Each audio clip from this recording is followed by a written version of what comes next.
Hey everybody, we are officially live for another episode of our pre-symposium panels. In our pre-symposium panels, we cover a variety of topics, but this topic is the lead up to our executive symposium in a week, next week, February 13th, on the topic how to boost morale and productivity after a reorg. It seems like we are in reorg season. I feel like every January is reorg season, but I feel like this January, more than any January, I have known more people impacted by reorgs ever in a variety of ways. Sometimes you're riffed and you're let go. Sometimes it's, hey, half your team got shellacked and now you got to do essentially the same amount of work, but with half the people. Sometimes it's, hey, we had this whole department. We didn't know what we were doing with it, but they're now on your team. Figure it out, make it happen.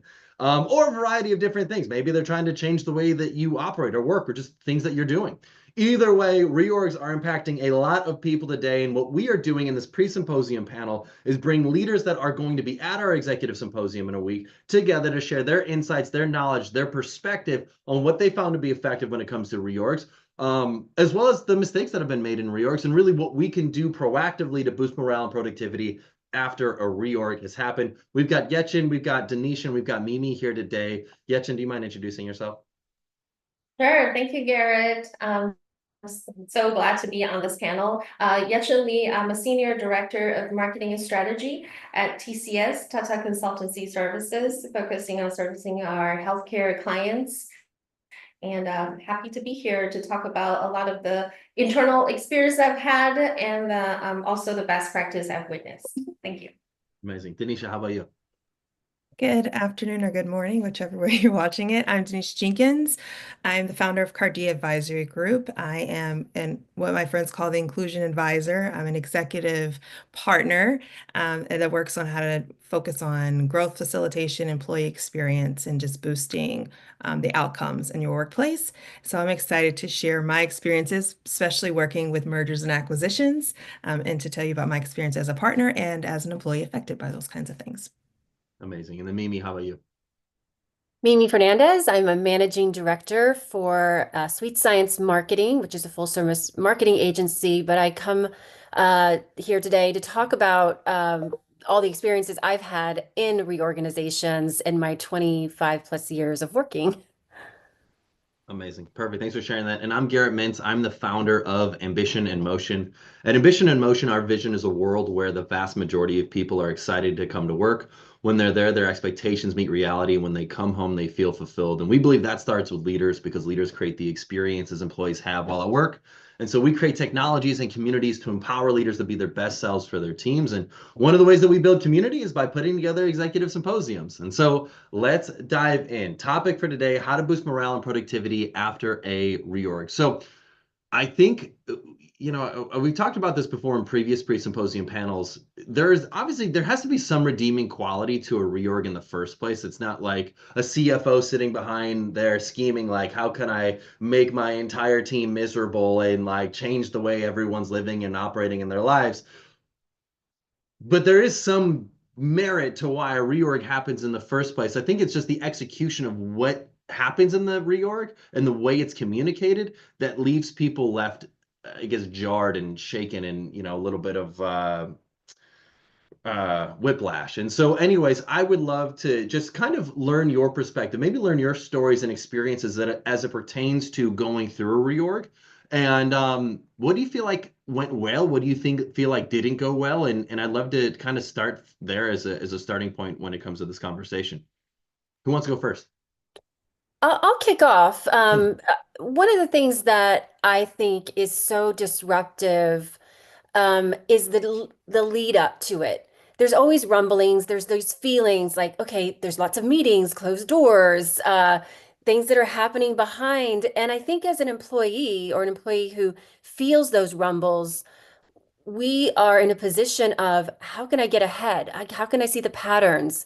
What could I be doing differently? And the lack of communication during those times, it's always understandable after the fact, or it's understandable if you are in it, but it just feels unfair I'll just use a fifth grade word, it just feels unfair. And it feels like, the cool kids are behind doors figuring it all out, and they're just gonna, you know, lay it on you. So I don't know. I think it's the lead up that really is so disruptive for an organization and an opportunity for an organization to think about. Very interesting. Yeah, Yehchun, what were you thinking? Yeah, to build on that, setting the expectation is really important. I've worked in an organization where every 2 to 3 years you expect a reorg, which is a good thing because new leaderships come in really strong, bringing new perspectives, especially a huge enterprise going through acquisition. You know things are going to change. So we, at the time, I was already expecting that a change is going to happen every 2 to 3 years. So when things happen, it's actually kind of exciting because it was like, oh wow, what kind of change is going to happen this time? Versus, of course, they're still going to do it behind the doors, but I know something magical and greater and better, very thoughtful is going to come through. And then, the communication, like Mimi said, of course, needs to follow through as well. But if you have that expectation versus you let it happen very abruptly, huge difference, huge impact. Yeah, that makes sense. Denisha, what are your thoughts? So you all weren't privy to this conversation, but I was telling the group that I have a framework for inclusive resilience. And the main thing that I've experienced and seen in organizations when they're trying to merge with someone or a different organization that may be very culturally different, technology may be different, change is a people process. And oftentimes we are not well versed or in tune with like just the psychology of how humans respond to change. Like most of the time, there's resistance. Like it's things that we should be proactively expecting. And one of the things I've seen consistently that's created the most chaos is there's no clarity of vision or strategy. So that kind of builds in like what both my panelists were saying. Like if people don't even understand why we're doing this, where are we going, like why was this the option we chose for the organization? Like, how does this line up with the values that you've been ingraining and indoctrinating us to as a community? Why should we embrace the change? Like, how does it benefit us? Like, all humans are what's in it for me. Like, all humans. I'm training a puppy. She's even like that. Like, you have to give like some reinforcement of like, why should I do what you want me to do? And if your leadership or those in the room, the cool kids, don't really have clarity around the vision for why this is happening and why this was the best approach to get us there, you're going to have chaos. You're going to have, distrust. And anything that was negatively happening or brewing in the organization is going to be, what's the word? Like it's going to be intensified, right? Like if there was already, like if for, as you mentioned, like there's always a change and people just don't know when it's coming, or if you have more people with an orientation to be resistant to change in your organization, doing that all the time, that type of disruption can leave people very unsettled, looking out for themselves, right? You start to lose that collective we experience. And I find that regardless of why the reorganization is happening, when there's not like consistent clarity, like everyone can repeat it, everyone understands it, they know how it's going to affect their role and what may change, like building up to that, it's going to be a mess. Yeah, no, I love all three of your points. They're all very much aligned, but the big thing that I'm pulling out from each one of you is this trust gap. There's a gap of trust between the executive leadership team and the employees that are there to execute whatever decisions that executive leadership team makes. Because let's start with the employees. There's a distrust. Like you hear rumblings. Like whenever you hear rumblings, it's like the lack of the executive lead, like somebody on the leadership team who's just not a sociopath, who's like, uh-oh, something's happening, and I can't tell you. And they're like, have you ever seen that Kristen Wiig Saturday Night Live sketch? She's like, oh my God. She's like, she's got a secret. She can't tell you. But she's like, that's how this is me being like over the top, but that's how these executive leaders feel. Is there's this like, there's a secret, but I can't tell you, but there's something going on that will likely affect your lifestyle moving forward. And that's where rumblings come from because they're not a sociopath. They're not like stonewalled. I'm going to keep everything on the hush hush. They recognize that these are people's lives that we're messing with. But because they can't officially say all the things, it just sounds like a rumbling, which is, by the way, the worst scenario. So that leads to distrust in the executive leadership team where you're like, okay, do I need to boost up my resume? Do I need to start looking for other jobs? Like, what's going on? At the same time, you got the executive leadership team where they're like, Cool. Well, we've been operating at a deficit for the last 6 months in a row. Something needs to change. It's very reasonable. It's not like the reorg is not unreasonable. The reasoning for it makes a ton of sense, but there's a lack of just openness around, hey, we're not hitting the numbers we need to hit. Unfortunately, we're hemorrhaging cash. We need to make a change. This is what we think could be a good fit.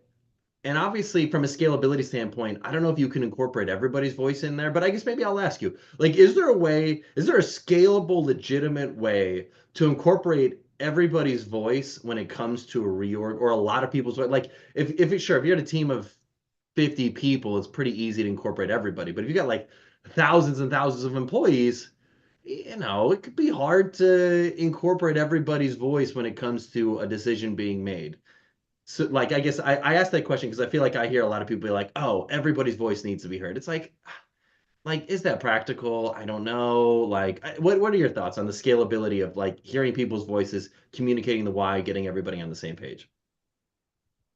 I because I do like inclusive work, I do think there are ways to get everyone's feedback, right? But you do need a group of like informed people to be responsive. And I think sometimes where the tension comes from getting people's feedback is if you have a history of asking and not leveraging, not responding, not following up or closing the feedback loop, then yeah, it's just going to make things worse. But I think things like pulse surveys, um, sometimes some of my clients have done like town halls internally using different communities that are within the organization. So if you have like employee interest groups, or if you have ERGs, or if you have different types of leadership spaces happening, not just the title. I think that you can be proactive in how you gauge and read like the climate and the conditions of the workplace.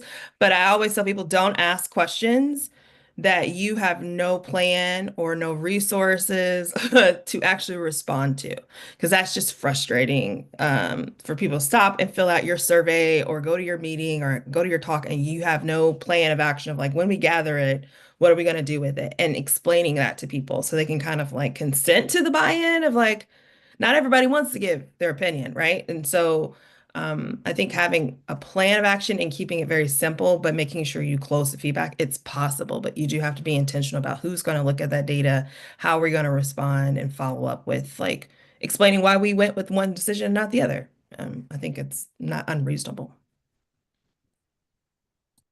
Before we lead up to the point of a major reorg, micro reorg and shuffling needs to happen.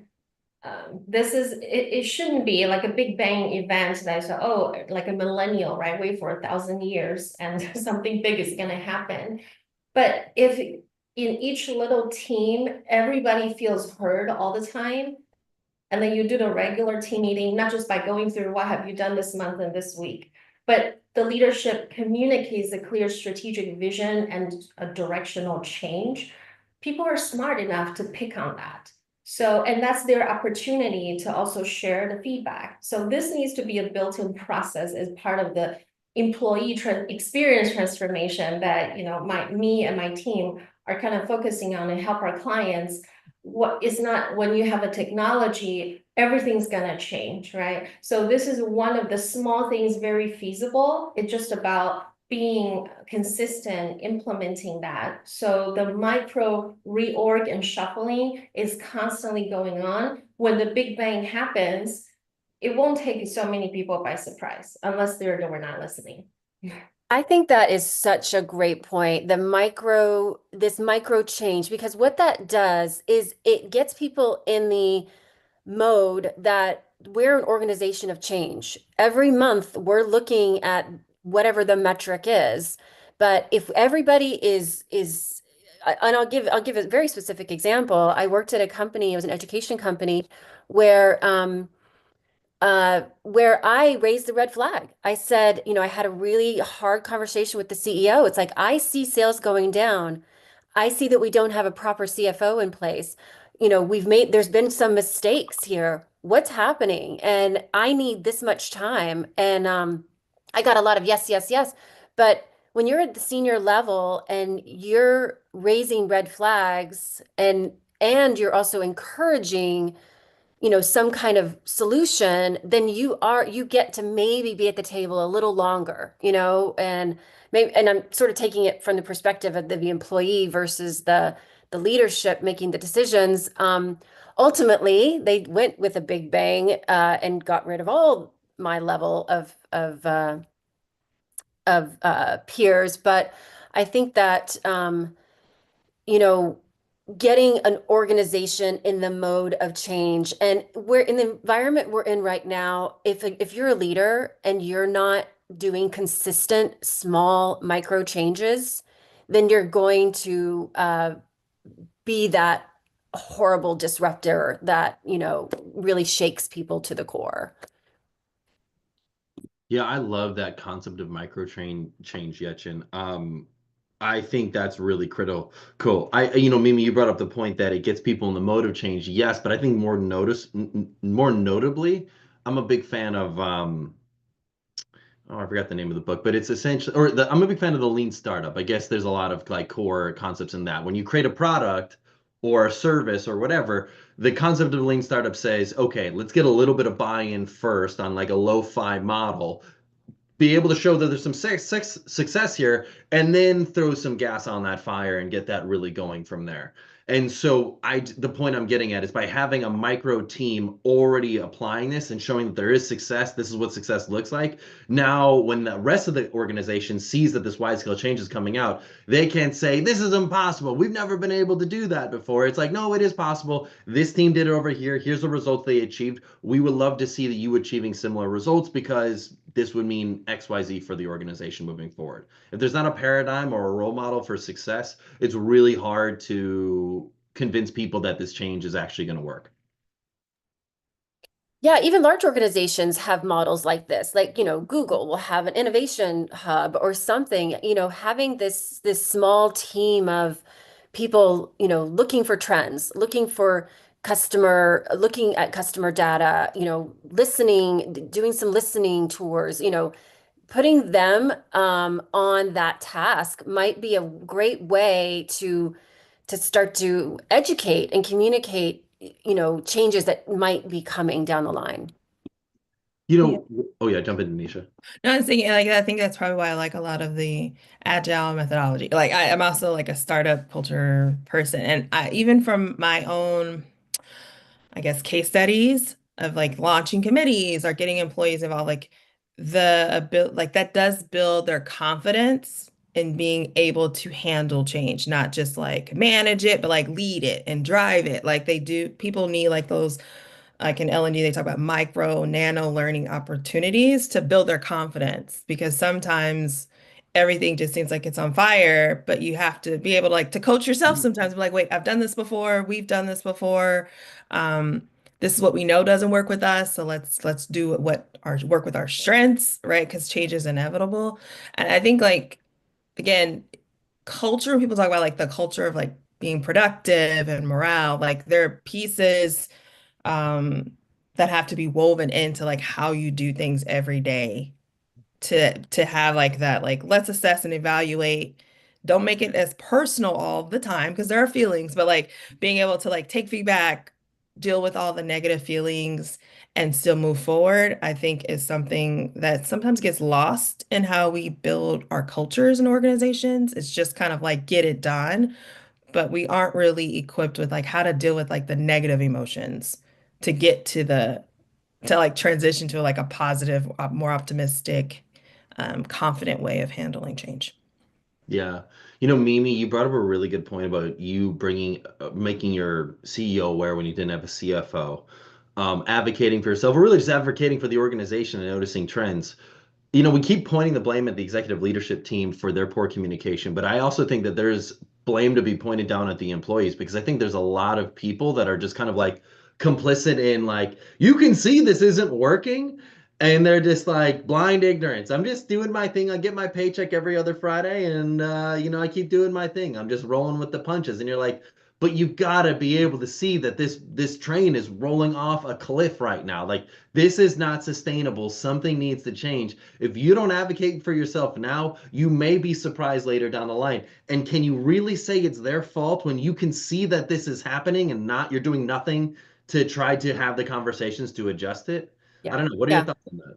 Yeah, I mean, I think any, sort of the mandate I would love to give to executives, I would also love to give to employees, get coaching. Make sure that you are on, you've got support behind you in some way. Use AI to say, here's the patterns I'm seeing. What could I do? I mean, have a thought partner with you at all times. And then, I do think advocating is good, but it's also creating have some business as an understanding of what is happening in the marketplace. Like, study the competitors. Don't just be, like you said, Garrett, complicit in, I see the customer success reports, or I see the sales coming in, or I see the flow of whatever it is downhill, and then but ignoring it. So I would say, Garrett, yes and no. Absolutely, we all own our career. It's not in anybody's hands, or we own our destiny of our career. So we ultimately need to be responsible. However, the executives need to establish the culture where people feel safe to share their genuine feedback and voice. Because if they're not, and I've experienced Oh, yeah. this, helping coworkers, unfortunately, especially females in some instances, for some reason, that's another topic, so we won't go there, that they feel their voices are not as valuable, and they would just wait and see because they are afraid. They don't know what kind of reaction they would get from the leaders. Therefore, they just kind of sit and wait, sit tight, and then anticipating things are going. So their anxieties is shoot up and affects their productivity. You can just tell the emotions in normal meetings. People just don't feel motivated. Okay, well, I'll just check my boxes. So yes, absolutely, we employees, all of us should have a say and is held accountable, responsible for what we want to do in the workplace and create a value we want to.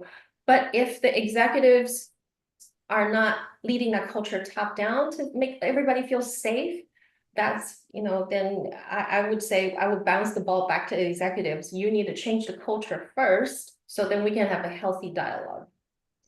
Yetchin, you bring up this really interesting point. I'm just trying to think like solution oriented and like a practical application of what you're saying. And it sounds like Mimi, you brought up a point earlier about your team didn't have a CFO and you went to your CEO. You're like, I'm noticing these weird trends. They're not in a good, this is not a good look as we're moving forward.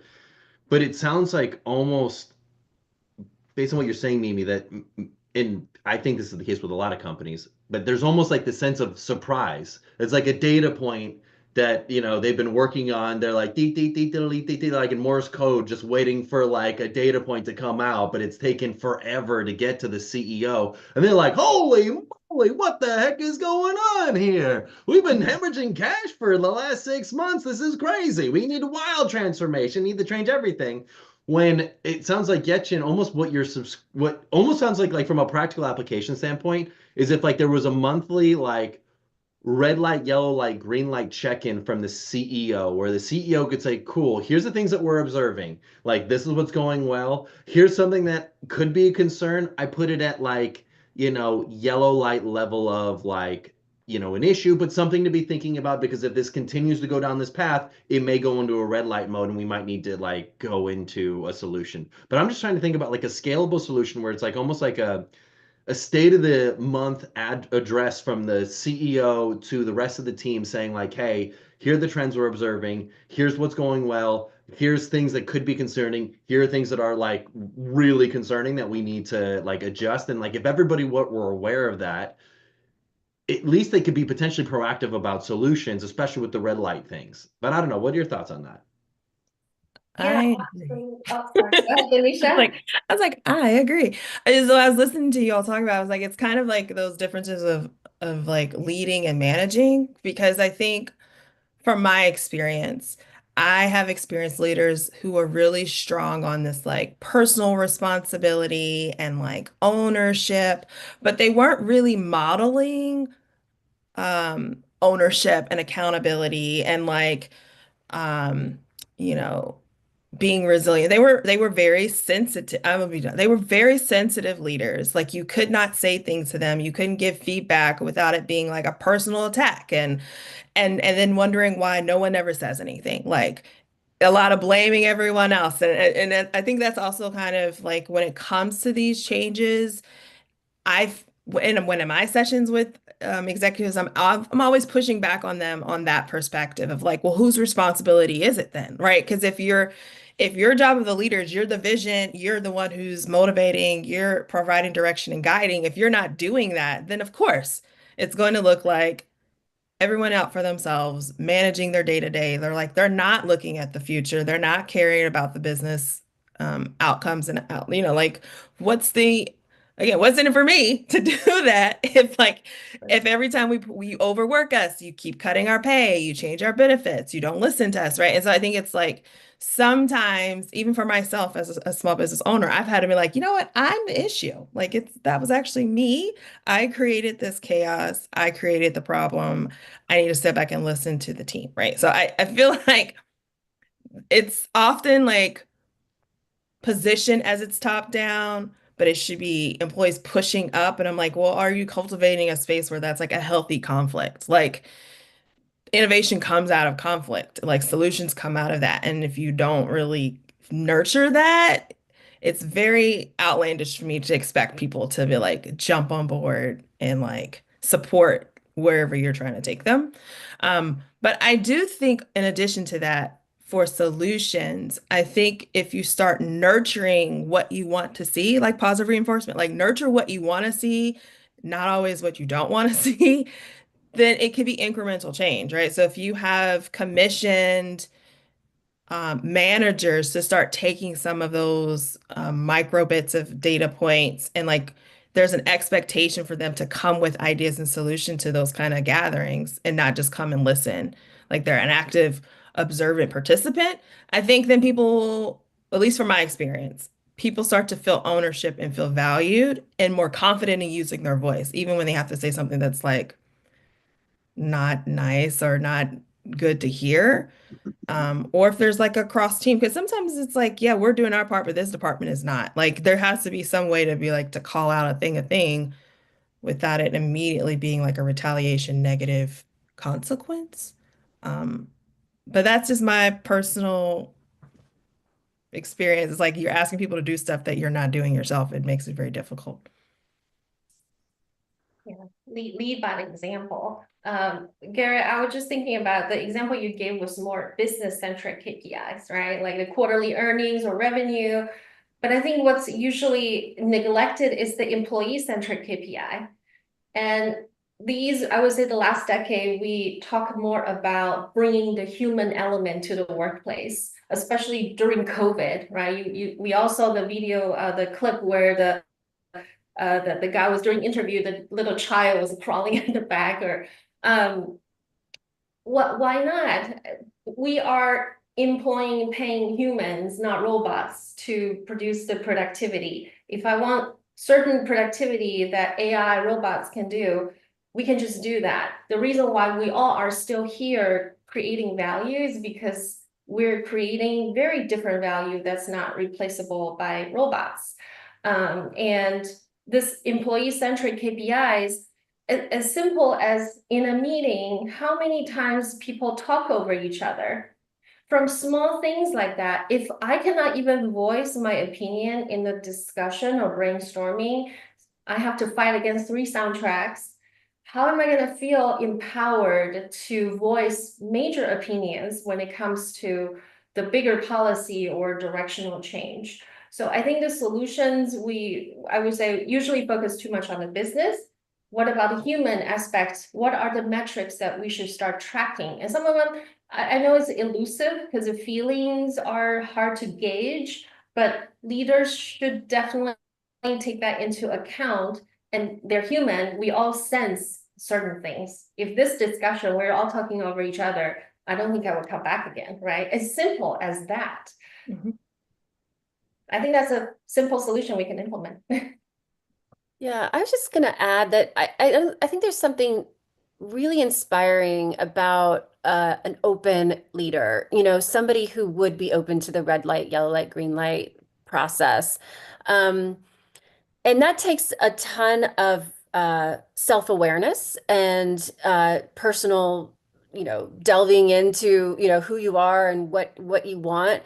I also think that leaders who look for these micro tells, what are the tells? Are people talking over each other? Are they supporting each other in a meeting? Are they showing up with cameras on, or are they showing up and are they responding in Slack? I think those little bits of interaction is pattern recognition for a leader. And if you're not looking at that, you're missing out on incredible feedback of how your team is gelling, how they're working together. And I do think, leaders coming at it with curiosity, open-mindedness, giving them that feedback that, oh, thank you for telling me, because the more pats on the back, I have a puppy too that I'm trying to train. The more pats on the back, for information that might have been difficult to deliver, the more you're going to get. Mhm. I think it's Well, like, oh, yeah. sorry. I No, was no, saying, because a lot of even though it's becoming, I guess, like a buzzword recently, but like psychological safety is something that should be a priority, like the entire time. It shouldn't be just like, okay, we want to make something change. Because I feel like there's lagging and leading indicators of that can always tell you like how well we're doing, right? Like it can kind of prepare you of like, if morale was already down, you would know like getting, like you said, those micro bits of data, employee-centric KPIs. And I think if there was some way to help more of the technical business people, like if they're like learning how, okay, willingness to share ideas can be directly linked to performance. It can, there's some negotiating you have to do with people who feel like those things are too woo-woo, but it's what keeps the business, it really is what keeps the business going. Like if everyone felt unsafe and people just started quitting all the time, then yeah, your number, everything's going to be down, right? So you do still have to remember that they are people, they're humans. You still have to take care of them if they're taking care of your business. so true. I think psychological safety is one of the most critical aspects to any business. Whether, you're like, oh, we're a big burly construction company. We do a job and we have concrete rollers and we make it happen, brother. Like whatever your business is, psychological safety is key. I don't care what industry you're in. And if you're the CEO, you think you're going to enact some change and you don't have psychological safety, what's going to happen? All of your people that report to you are gonna be like, you got it, boss, we're on it. And they're gonna be like, what did the CEO say? I got no idea. What? I can't even remember what the heck did he say. Like, he wants us to do what? No way. Okay, I'm not doing that. And then the CEO looks at it 2 months later. He's like, why is everybody doing the change? They said everything was good. I gave myself a cheers. I opened up a bottle of Pappy. I thought things were great because everybody on my team told me that like they got it and told me thumbs up and great job and we're doing it. And the point is that when there's no psychological safety, people don't feel comfortable voicing their concerns. But as the CEO, I think one thing that's really critical is there's always going to be a lack of objectivity going to the top, no matter what. I don't care who you are. If you're a CEO, you're like, oh, we got a feedback culture. I constantly ask for feedback. BS. If your CEO asks for feedback, you're not getting feedback because there's no greater way to not get feedback than to ask for feedback when you are above them in the org hierarchy. You have Mhm. got to have subtle, sneaky, tricky ways of going about understanding what people understand. One way I subscribe to saying is like, hey, can we have a strategy session? Based on our vision of where we're going, what do you think we should do? And then zip it, throw away the key, let your team talk. And if their vision of where we're going and what we're doing is not in alignment with what you thought the vision was, you only like rectify it after they're done talking. Because they would tell you if you said it to them first, oh yeah, for sure. I understand. I got it. But letting them go first and then understanding where there's a misperception and then having that conversation to realign is critical. But until we get to that point, there is no psychological safety, especially if we think just by asking for feedback, people are going to give us the real, true, authentic feedback. Mhm. That's my own personal soapbox about just You seem very psychological. passionate about that. I'm very In passionate a about way, the psychological tone. safety, and I think every organization needs to have it. But I also think, especially CEOs, you can't be delusional. You got to understand if you sit above somebody else, they are going to tell you what you want to hear. So therefore, you've got to be able to pull out of them to Mhm. understand where they're at in a non-judgmental, non-harmful way. So then you can like course correct them and get on the same page. May I ask a question to Yeah. y'all about that? So I know I am brought in oftentimes to facilitate those kinds of dynamics. For those who've gone through change, have you found like having a third party person involved in that helpful or uh maybe make things worse when there's like restructuring going on, having an outsider come in, if you've experienced it, I guess. I think it could be like, who is this person? You know, we did an agile coach at this education company I was working with, and at first it was like, okay, like this is helpful. We're actually coming together. And we talked about psychological safety and how we make decisions and all of those things. But as the months and months went on, we're like, do we report to this person now? Like it wasn't the role of this person didn't become clear because he was having we're having side meetings with them. And so uh, I I think, you know, it can be very disruptive and if not done in a good way. Like I have another experience where I was given a coach, but it was also the same coach that my boss was using. So I'm like, is this just a way to like Get spy information from on me? You know, so and I was just talking to a friend who's actually an expert in this and she was you know, I was just saying how I feel like you know, just so much is coming at us at the world, and then I'm trying to stay focused. And she's like, find some boundary about where the information is coming from. You know, other people will incite you or get you going, you know, and to find those boundaries and to help your the people that you manage find boundaries and focus too, so that emotionally they can at least get through it. Mhm. It depends on the core culture and where that group is. In some situations, I know the group is destined and people are hungry and yearning for a change. In that case, I would say a third party would be a fresh breath of air. Mm. And of course, that coach needs to understand and really quickly ramp up on the contextual knowledge, speak their language, showing empathy, right? I think that would really motivate the group because if they're waiting for a change, and I think that's great. But if it's the opposite, where the group feels like they have strong leaders, they know what they're trying to do, and the change, then maybe the third party wouldn't be as beneficial. Mm. Mm. No, good question, Denisha. Well, hey, everybody, this has been great. Really great pre-symposium panel. I feel like we covered a lot of ground during this recording today. Yehchun, Denisha, Mimi, thank you for your time. And everybody out there watching, thank you for your time. If you're thinking to yourself, oh my gosh, I love to meet these three great leaders, come to our Executive Symposium next week, February 13th in Austin, Texas. We're doing it at Lamborghini Austin. I'd love to see you all there. Thanks for your time, everybody. Have a wonderful rest of your day. Right? Thank